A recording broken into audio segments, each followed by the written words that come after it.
G'day, welcome back to the CooCast. My name is Nick. Today on the agenda, we're just going to talk about stuff that's coming up in May. It's May, you know, we've got a lot of entertainment to get through in May, but obviously we've just had Avengers Endgame, which, in retrospect, there's some bits and pieces of Endgame that I liked, and then there are bits and pieces that I didn't like. Likewise, there are bits and pieces of the last episode of Game of Thrones, The Long Night, that I liked, and some bits that I just... The more I think about it, the more I'm a little bit like, hang on a sec. I kind of left my head scratching, thinking, did this actually work? I didn't quite... Some of the logic holes in The Long Night were a little bit too big. Let me just explain, like, some of the strategies. It's mostly the military strategies. The plot conveniences aside, the military strategy in general, to basically stop themselves getting killed by the White Walkers, just a little bit strange. Like, spoilers ahead. If you don't want to know anything about the last episode, I don't know why you're here or why you haven't seen it yet. Maybe you're just waiting for all the episodes to come out, and I can respect that, but maybe you want to skip this episode because we're going to get in a little bit of spoiler territory. On initially seeing it, and this is something that's happening a lot with me with a lot of stuff that I watch, is that initially I really enjoy watching the things when I'm in the moment watching them. But it's afterwards. It's the afterthought where I think, hang on a sec, why did I think that was good when some of that stuff didn't make any sense? I guess that's always the thing with movies and TV shows, is that the logic's not obviously sound. It's not like they consulted military people on medieval strats and how to basically kill zombies, you know, back in the day. I don't think they did anyway. If they did, I think someone should be... I think their consultant should be shot, because the strats they were using in the last episode were terrible. Let's just break it down a little bit, okay? So we have the dark. It was one of the darkest episodes I think I've ever seen. It was just hard to watch. I don't normally can gripe about how dark episodes are, but this one, they graded it really harsh. I have a theory as to why it was so dark. I was watching it on a streaming platform, so there is a tendency in videos when there's a lot of details in the dark, when it gets compressed and goes through a stream and all this, and it goes through the codecs and all that kind of stuff, that a lot of details, especially in the dark areas and the bright areas, tend to get lost. So I have a feeling that there is probably a lot more details in those blacks than we could see on our streams. But I did watch it during the day. I have to confess, I watched it during the day. So a tip for some of the youngsters out there, or first-time players, if you do watch this episode, watch it during the night when there's no glare on your screen. That was probably my mistake to you know, when I watched this episode. But going back to the strats. Now look, they had the Dothraki on the front row, right? And then they sent the Dothraki into the dark. It was already a mistake. That to me was one of the things I thought about pretty early on at the end of the episode, was like, hang on a sec. Why did they not think about lighting up more of the battlefield with just torches? In fact, they had a perfect kind of device to kind of light the way for the Dothraki to kind of go forward, which is the trebuchets that, or the catapults for the layman. I didn't know what trebuchets were for a really long time, so just the catapults, right? They shoot these catapults with these giant boulders that light up the ground in front of them. They could have shot them first, and then the Dothraki could have run into the battlefield seeing what they were doing. In fact, they could have set up a perimeter with fire so they could see where the enemy was coming from. The fact that they had no lighting in general suggests to me that they didn't think this all the way through. I think if they had the dragons come in and they lit up a perimeter right round the whole army, would have been great. I think that would have been kind of useful. I think that they didn't really think... I think the fact that Jon and a few other people knew what they were up against, these White Walkers and some of their vulnerabilities, I don't understand why they didn't take more precautions, knowing that they are the army of the undead, not easily stopped by just a blade. You need to really cut these guys down. So that was already kind of the first thing. I don't know why they sent the Dothraki to their deaths. I feel like that was kind of a waste. They were really good fighters. They could have kept them in the wings a little bit, and they could have set up more of a perimeter to kind of thin the numbers out of these White Walkers. And knowing full well, sending Dothraki in to get killed was going to be fodder later on. They have seen this before. Jon Snow has seen this before, where the Night King raises up the dead, right? We've seen this. We have all seen this. Jon has seen this. And yet he still decides that sending Dothraki into the battle first go is probably the best thing to do, because they just need more fodder. And later on, when Jon decides to go and confront the Night King and he raises up the dead around him, it was also kind of like, hang on a sec, Jon, did you not remember that the Night King can also raise people from the dead? Why did you run towards him? And why did you not think to run at him a little bit faster? And then as soon as you see him raise his arms, get the truck out of there, just some of these things logically didn't make a whole lot of sense to me. So that was a lot of these little niggly things that were just like, hang on, some of this stuff doesn't add up. And I feel too, like the way that they kind of retreated into the castle, which was their best barricade of defense. I don't think those zombies would have easily gotten through the wooden doors, or that castle for that matter, without a lot of help, which they did later on, because the frozen dragon basically blows up a side of the wall later on. But initially, when the horde comes, they could have dug a really deep trench around Winterfell. They could have lit a massive moat around Winterfell. They could have made those trenches super deep. They could have set a lot of traps. They could have been, you know, they could have had... I swear I saw these logs with dragon glass spikes in them. They didn't come in use at ever.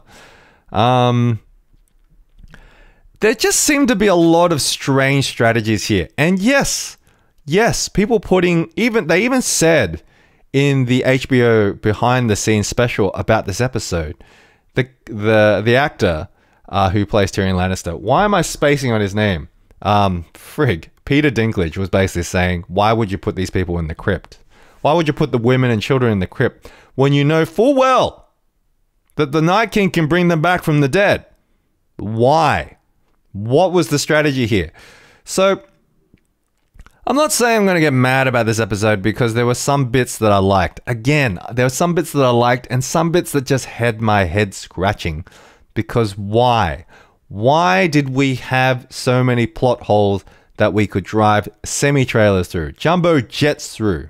Tyrone, you could drive a jumbo jet through some of these plot holes. Like, it's like Swiss cheese here. It's disappointing because I feel on the one hand, I have sympathy for these writers. I feel like they're trying to fulfill an expectation which they may not be able to fulfill, mainly because Game of Thrones, season 1 to 5, brilliantly written because George R. R. Martin had decades to write this thing. Season 6 to 8, they had basically 2 years or 3 years to write these seasons. I mean, they had a year to write a season, maybe less. And to come up with an intricate plot that works as well as season 1 to 5, I can understand. Difficult to do. But then there's another side of me that thinks, hang on, shouldn't there have been at least another writing pass just to kind of check out that the logic works? And I know, I'm not in the industry. It's very, very easy to criticize. So I'm not gonna try and criticize too much. But I am. And it does make me a little bit upset that I don't get why they have done it this way. It just makes very little to no sense to me. But that is basically, there's just, I just don't get why this battle was not. The more I think about this battle, the more I think, man, I don't really agree with what happened in this thing. I don't even understand why so many people needed to die, or why so little people, especially the main cast, decided to die. they just wasted the Dothraki and the Unsullied. The two of the strongest forces. I mean, those Winterfell people cannot fight. But the Dothraki and the Unsullied are both proven they're pretty good fighters, and you wasted both of them. Like cannon fodder. Like they were just zombie fodder right at the beginning of the episode. So I think Jon really hates foreigners. Is my guess. Or Dany really hates her people. I don't know. But after the episode, I'm kind of interested to see how they do wrap this up. I have a feeling that this is going to suffer from a lot. This season is going to continue to suffer from a lot of the issues that we had in season 7, which is a lot of contrivances, a lot of plot conveniences. Cersei is obviously not going to win. I don't think anybody's going to like that. If there was a fan favorite, it's going to be Tyrion or it's going to be Arya who's going to win the throne. Cersei will be killed by Jaime. Jon will have to kill Dany because Dany's not going to abdicate the throne for Jon, even though Jon is the rightful heir. Jon's not going to accept the crown because of the terrible thing he has to do, which is kill Dany. And Dany has a kid, I feel, is going to be pregnant with a kid. So that's also on the table. Is Jaime going to kill Cersei even though she's got a kid in her? Now that's the tricky part, isn't it? I hope not. That'd be awful. You don't want Jaime the kid killer. But I feel like he has to kill. I feel like he has to kill Cersei because that would be horribly poetic and tragic at the same time. But you know what? I am not George R. R. Martin, and I don't know how you would write this. It is a mammoth task, and that's like I said. It is a mammoth task to write this story in a way that actually will please everybody. So I tip my hats to these guys trying to attempt the impossible. Speaking of the impossible, rethinking game, Avengers Endgame. I haven't brought myself to kind of watch it again. There's a part of me that feels exhausted from watching so much content like this. I probably will watch it again, but probably not at the cinemas. I think I'm going to watch it at home when I'm ready for it. It just took too much out of me. I was just too exhausted to want to watch this again, especially the first 20 or 30 minutes was just harrowing to some degree, seeing everybody just destroyed and even everybody kind of having to go through their different arcs. I don't know if I could watch ScarJo get killed again. A lot of these characters dying was just hard. And I probably should have said spoilers before I just mentioned all this, so I'll have to put this at the header of this episode for both these things. Honestly, if you haven't seen Endgame by now and you haven't been spoiled, then I'm not sure what you're doing here because I don't know why you're listening to this anyway. I'm trying this lighting thing. See this light that I've got on my face? You probably can't see this, obviously, if you're listening to the podcast, but this massive shadow. I'm going to get some better lights for my podcast because right now this is just a lamp. But I noticed my camera is having a lot of trouble focusing on my face if it's too dark, so I'm going to try using this lamp for a little bit. Anyway, you didn't come here. This is not the lamp cast. This is the coup cast, and you're here to come talk about movies. Speaking of movies, though, the Sonic the Hedgehog trailer dropped a couple of days ago, and man, were people upset about that trailer. I mean, I had no hopes for this movie at all, but that Sonic the Hedgehog character did not look well animated, in any shape or form. It's kind of bad. And I don't mean that to crap all over the people and the animators who did the job. I'm sure they were told exactly what they were told to do. I was telling this to a friend of mine at work, is that when you do design these kind of things, I don't necessarily blame the directors or creators or whatever it is. Like, there's no singular person who made Sonic look as awful as they did. It was a committee, I promise you. A lot of these things, when it doesn't quite make sense, is because a lot of these things are designed by a committee. Big studios involved. You just have people designing and redesigning and just not happy with the design until finally there's just a compromise. And there's not a lot you can really do. You just have to go, okay, I just need to... The artist is just there going, I need to get paid. I need to feed my kids. I can't... Resting on my artistic integrity is not going to get the bills paid, so they just do what they can. And so when it does get released as a trailer and you kind of see it for the first time, you know, it's you get what you get, and that's basically what the Sonic the Hedgehog trailer was like. Unfortunately, yeah, I don't think the people who are making this are Sonic the Hedgehog fans. Although, let's be honest, I don't have a lot of hope for video game movies. I think I've expressed this in the past. There's just no way to make video game movies work. For multiple reasons, mainly being that the video game story will always be second to the video game gameplay. And most of the time, those stories are pretty damn weak to service a full movie. So I don't think that you're never really gonna get a true video game adaptation that's really gonna capture the essence of the game in the way that you think it's gonna be. Because firstly, I mean, reading a book, for example, adapting a book is a narrative, right? There's a one-to-one comparison. You have a story, it starts and it ends. And that is the narrative for you. Now, you may experience some of that narrative differently depending on how you read the book or how you envision those characters. But there is a one-to-one correlation in the sense that the story starts and it has beats and it ends in a particular way. And it does take you through that journey. So there is a little bit of objectivity in terms of what that story is. I don't think anybody can doubt that Frodo had to take the ring to Mordor so that he could save the world. I mean, there's no other way to look at that. Video games, however, are a little bit more subjective in the sense that everybody plays it a little bit differently, and that's the thing.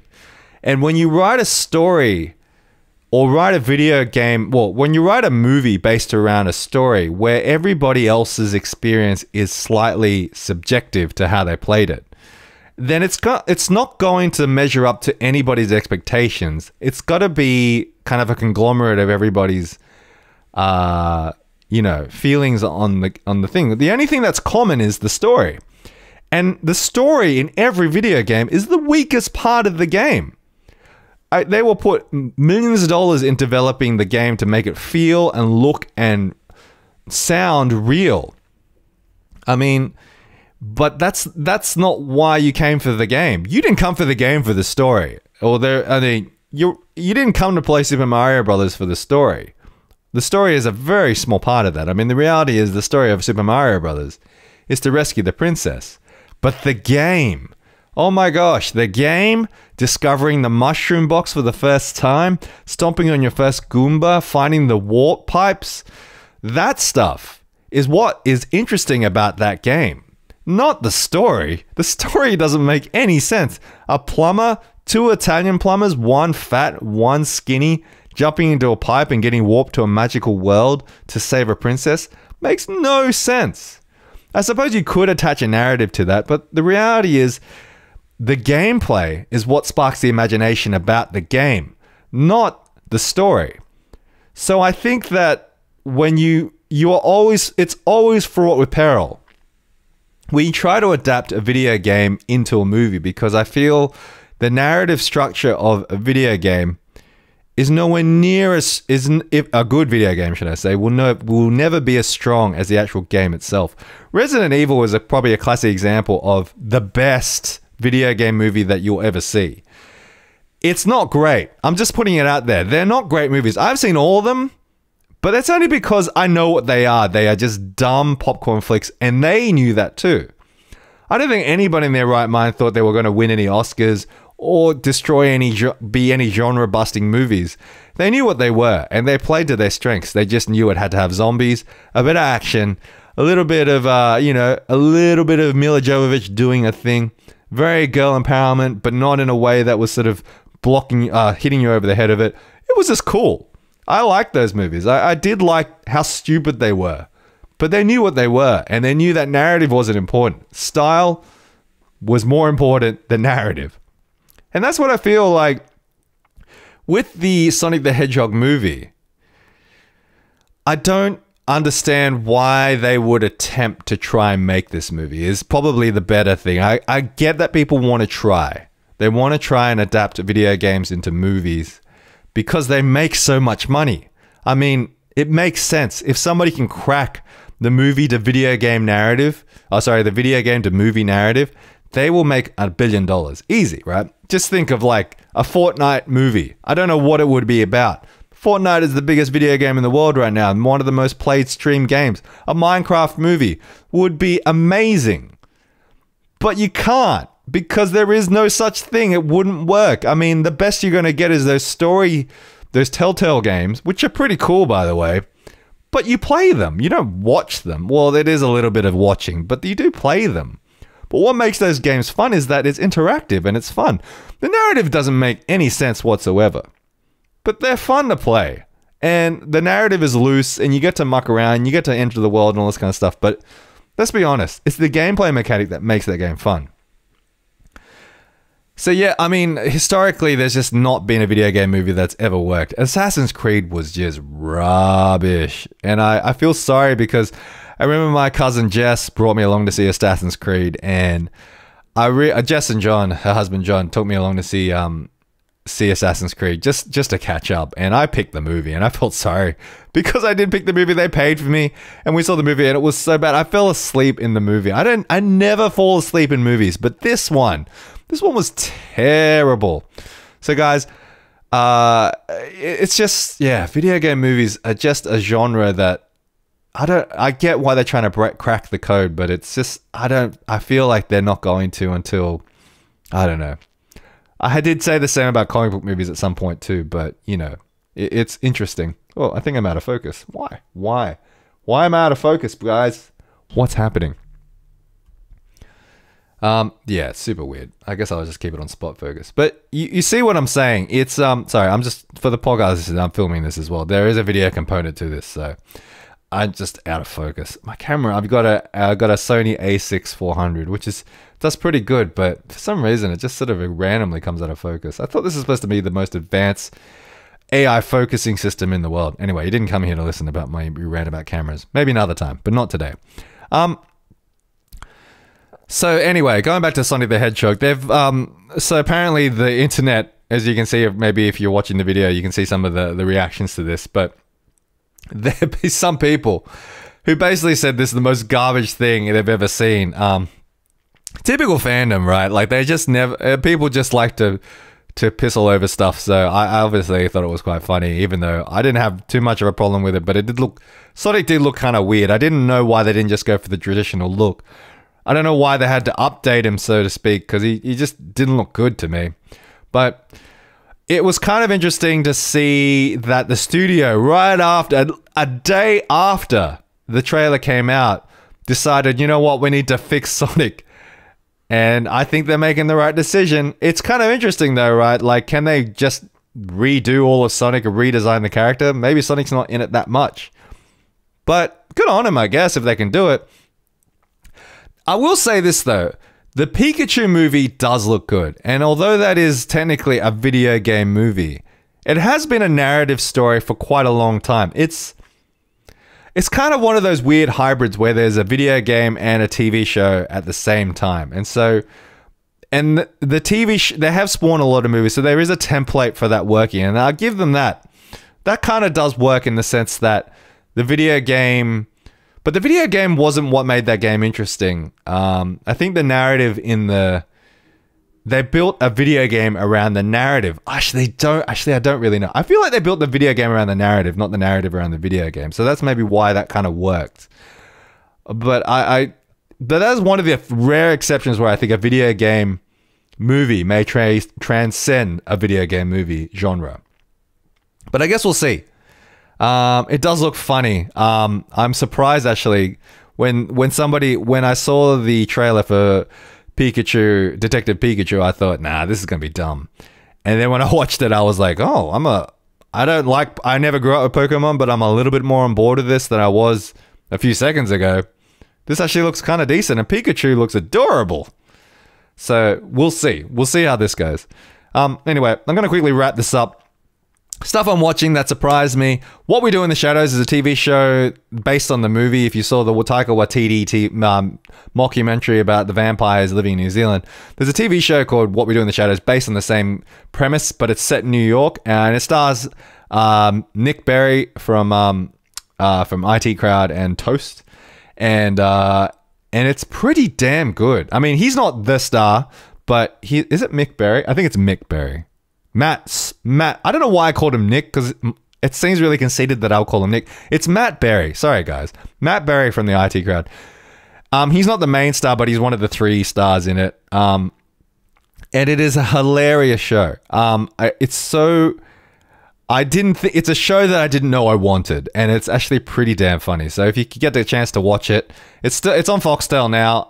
They're releasing episodes weekly, so if you get a chance to watch it, please do. It's really funny. I recommend it highly. It has a little bit of gore because it is about vampires, but you get the idea. Also, May. Oh my gosh, John Wick 3 is coming out. I've not been more excited about another movie this year other than I'm pretty interested in this movie. I haven't been as interested about this movie since Endgame.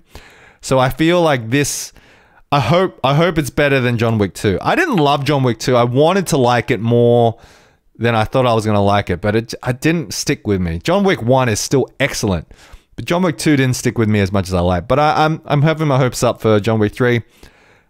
I still love watching Keanu Reeves in movies. I saw another movie of his called Destination Wedding, which was with Winona Ryder. It wasn't great, but I still enjoyed watching it because it had Keanu Reeves in it. So I'll watch anything this man does because he's just a good dude.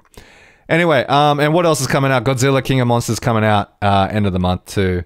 And what else is coming out this month?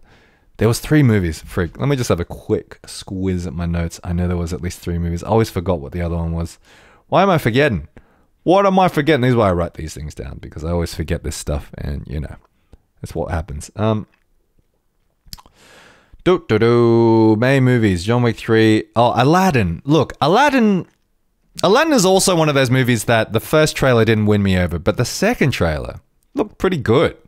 I'm curious to see how they pull it off, if they can pull it off at all. And it is directed by Guy Ritchie. He's definitely, whether I know he's a polarizing director, but I like him. I think he's a very good, he has a very good style about him. I'm interested to see how Disney basically Disneyfied Guy Ritchie. I would have preferred to have seen an Aladdin done in Guy Ritchie style. I reckon that would have been very, very cool, but I guess we'll never see that. But I am interested to see how they do this movie. Guy Ritchie is quite a visual director, so I reckon there'll be some stuff in here that you won't expect.